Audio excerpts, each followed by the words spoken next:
라는 제목으로 오늘 오후 말씀을 함께 나누려고 합니다. 제가 시 한 편을 읽어드림으로 오늘 말씀을 시작하려 합니다. 당신 불 위에. 비린내 나는 생선도 불에 구워지면 냄새가 변하고 맛이 나듯 나도 당신 불 위에 놓이면 변할 수 있을까요? 프라이팬에 눌러붙지 않기 위해 밀가루 옷을 입히고 기름을 쳐야 하듯 뜨거운 불에 달궈져야 하듯 나도 기도의 옷을 입고 말씀의 기름을 부어 성령의 불에 달궈지면 당신의 맛 살아날 수 있을까요? 나를 당신의 불 위에 올려놓으소서. 뜨거운 불로 구워 나를 바꾸소서. 지난번 목사님 소개해 주신 정학진 목사님의 시입니다. 시는 우리 마음을 정말 잘 녹여 표현해 줄 수 있는 방법인 것 같습니다. 정말 생선도 굽히는데 하나님 앞에서 성령으로 좀 더 굽혀서 맛깔나는 인생이 되고 제가 되면 정말 좋겠다는 동감이 참 많이 됩니다. 여러분은 요즘 어떤 시간을 보내고 계십니까? 지금 우리는 홀로 있는 시간이 참 많습니다. 세상과 단절되고 물론 애써 SNS로 많은 사람들과 소통해 보지만 이 단절의 시간 우리가 지금 제일 만날 수 있는 분은 물론 하나님입니다. 그러나 또 우리가 만날 수 있는 또 한 사람이 있습니다. 바로 나 자신입니다. 단절의 시간 나를 대면해야 합니다.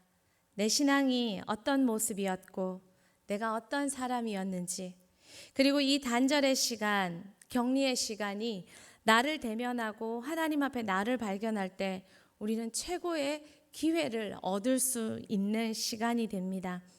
그래서 어쩜 하나님은 우리의 기도를 들으셔서 대구 땅에 이 아픔을 통해 통일한국을 가장 먼저 준비하고 하나님 앞에 자신을 대면하며 한 명 한 명의 크리스찬들이 성령의 불로 다시 구워지고 변화되고 그런 기회와 축복을 우리 대구 땅에 주신 시간인 줄 믿습니다. 우리 대흥교회가 이 시간을 차지하기를 소망합니다. 시란 사람의 감정과 초월을 표현하기 참 좋은 방법입니다. 성경의 시도 모두 그렇습니다. 성경의 시는 모두 찬송입니다. 그리고 노래입니다. 시편은 고대 찬송가를 엮어놓은 말씀입니다. 아쉽게도 찬양을 엮어놨기에 음률과 리듬을 알 수는 없지만 시편에 녹아있는 시인의 하나님을 향한 사랑과 고백을 우리는 엿볼 수 있습니다. 시편의 150편의 모든 노래는 다 하나님을 찬양하도록 만들어진 노래입니다. 찬양하기 때문에 찬양하는 것이 아니라 시편을 보고 있으면 보고 있을수록 점점 더 하나님을 찬양하게 됩니다. 제자비전 친구들은 이번 주 숙제로 시편을 2편씩 소리내서 읽어보기로 경건 숙제를 냈습니다. 시편을 소리내서 한번 읽어보셨습니까? 내 마음이 시인과 함께 동화되어 하나님을 향한 노래가 되어져 가는 걸 우리는 경험할 수 있습니다. 브루거먼이라는 신학자가 이렇게 말했습니다. 이스라엘은 토라의 순종함으로 자유롭게 하나님을 찬송할 수 있는 존재가 된다. 찬양이야말로 이스라엘의 고유한 소명이자 운명이요 목표이다. 이 점에 비추어 본다면 구약 성경이 기대하는 것은 순종이 아니라 찬양이다. 신학자가 이렇게 말합니다. 우리는 순종해서 찬양할 권세를 얻습니다. 그러나 정말 하나님이 우리에게 듣고 싶어 하시는 건 찬양이라는 것입니다. 노래는 찬양은 시는 하나님 앞에 솔직한 대화입니다. 찬양하면 찬양할수록 우리의 감정과 우리의 생각이 그분과 교감되게 됩니다. 그러면 가요는 뭐와의 대화죠? 왜 그 많은 사람들이 그 작은 노래방이라는 곳에 동전 놓고 앉아서 그렇게 노래를 부르면서 뭘 그렇게 대화하죠? 로스라는 신학자는 또 이렇게 말합니다. 많은 노래들이 간구와 찬양이라는 시적 표현을 통해 직접 하나님께 말을 건다. 그것들은 신실한 자들의 종교적인 감정을 곧 두려움과 의심과 비극과 승리와 기쁨과 희망을 드러낸다. 시편을 고백하면 고백할수록 하나님과 점점 더 대화하고 교감하게 되고 나누게 됩니다. 시편은 하나님과 인격적인 대화를 잘 표현해 주도록 우리를 돕고 있습니다. 그것이 시편의 능력이고 찬양의 능력입니다. 우리 성도님들 요즘 많이 어려우십니까? 답답하십니까? 또 많은 분들은 경제적인 어려움을 호소하시기도 하십니다. 그 문제는 점점 더 이 나라의 문제가 되지 않을까 싶습니다. 그럼 어떻게 해야 될까요? 저는 오늘 여러분에게 말씀드리고 싶습니다. 노래하십시오. 노래하면 삽니다. 답답하십니까? 노래하십시오. 노래하면 이겨낼 수 있습니다. 우리 민족은 참 노래를 좋아하는 민족입니다. 그래서 가무가 참 많습니다. 흥이 많은 민족입니다. 근데 우리 민족이 좋아하는 노래들을 이렇게 민요들과 오랜 전통적인 노래를 보면 한의 노래가 많습니다. 한오백년 살자는데 웬 말인가, 또 아리랑, 이런 노래들은 참 우리의 애환을 담는 노래가 많습니다. 그래서 우리나라의 정서는 한인가 봅니다. 그런데요, 그런 우리 대한민국 사람들이 저를 포함해서 예수님을 믿을 때 이 노래가요, 한이 아니라 애환이 아니라 탄식에서 하나님 앞에 노래 부르면 탄식일 때도 슬픔일 때도 애통일 때도 탄식에서 시작하지만 그 끝은 항상 기쁨이 되고 신뢰가 되고 찬양이 되고 행복이 된다는 겁니다. 그래서 우리는 더욱 노래 불러야 됩니다. 오늘 찬양 마치고 설교 마치고 노래 많이 할 거예요.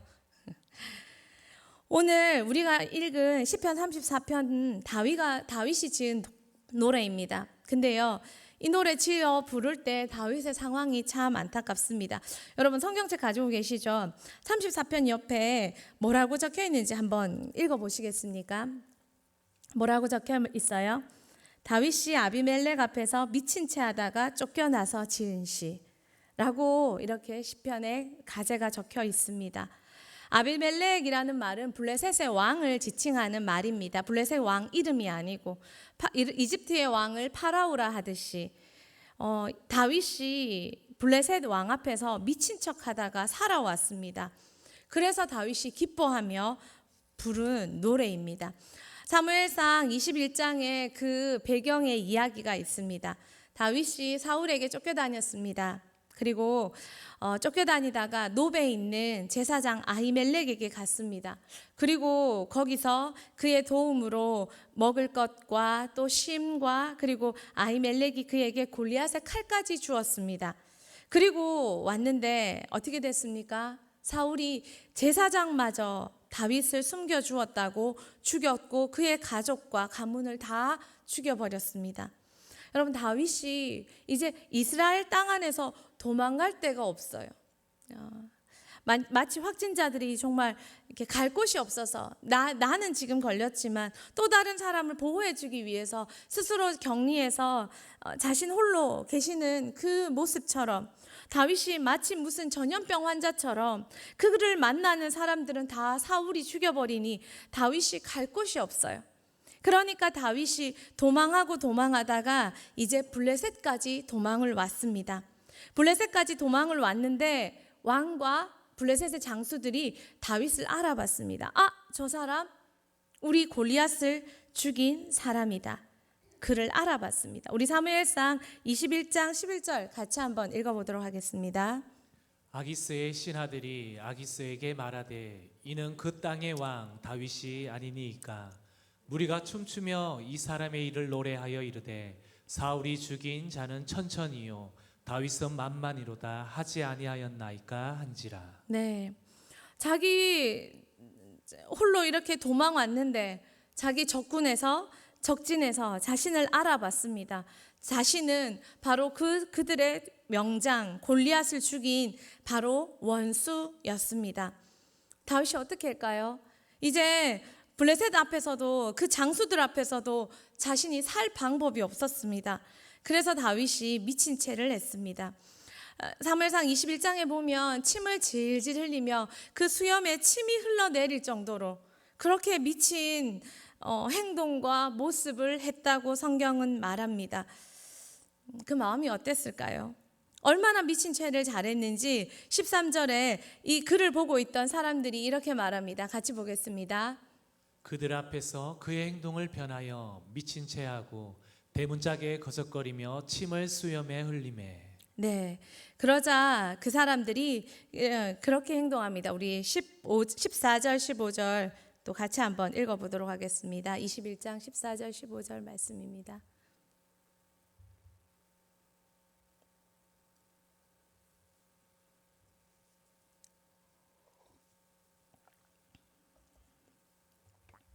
네, 제가 주소를 안 드렸죠. 같이 보겠습니다. 아기스가 그의 신하에게 이르되 너희도 보거니와 이 사람이 미치광이로다. 어찌하여 그를 내게로 데려왔느냐? 내게 미치광이가 부족하여서 너희가 이 자를 데려다가 내 앞에서 미친 짓을 하게 하느냐? 이 자가 어찌 내 집에 들어오겠느냐 하니라. 아멘. 다윗의 연기는 너무나도 그 사람들도 깜빡 속을 만큼 정말 미친 사람처럼 행동했습니다. 그래서 그들은 다윗을 쫓아냈습니다. 그들의 집에 들이지 않고 쫓아내버렸습니다. 그런데 다윗이 그렇게 쫓겨나서 살았다고 너무 기뻐하며 좋아하며 지은 시가 바로 오늘 읽은 시편 34편입니다.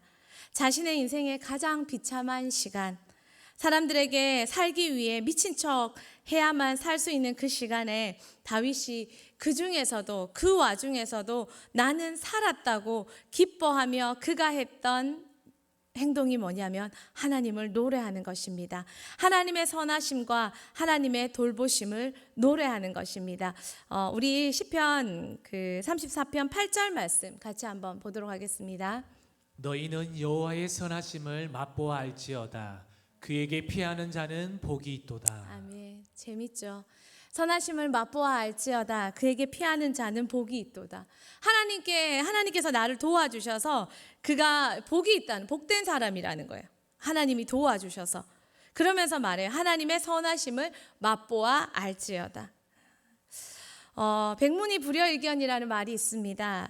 100번 듣는 것보다 한 번 보는 게 낫다고. 근데 다윗은 우리에게 말합니다. 보는 게 아니라 맛보라는 거예요. 맛보라는 거. 왜 맛집 갑니까? 맛있으니까. 그리고 소개하죠. 많은 사람들이 가보죠. 다윗은 이전에 자신이 맛본 하나님의 선하심이 너무 귀하고 아름답고 너무 소중해서 지금 이 순간에도 하나님을 의심하지 않고 자신의 괴로움 때문에 하나님을 원망하지 않고 변함없이 하나님을 찬양하며 자신이 살려주신 것도 하나님의 선하심이라고 얘기하고 있습니다. 저 같았으면 저를 미친 척 하도록 살게 만든 환경 때문에 하나님을 원망했을 것 같습니다.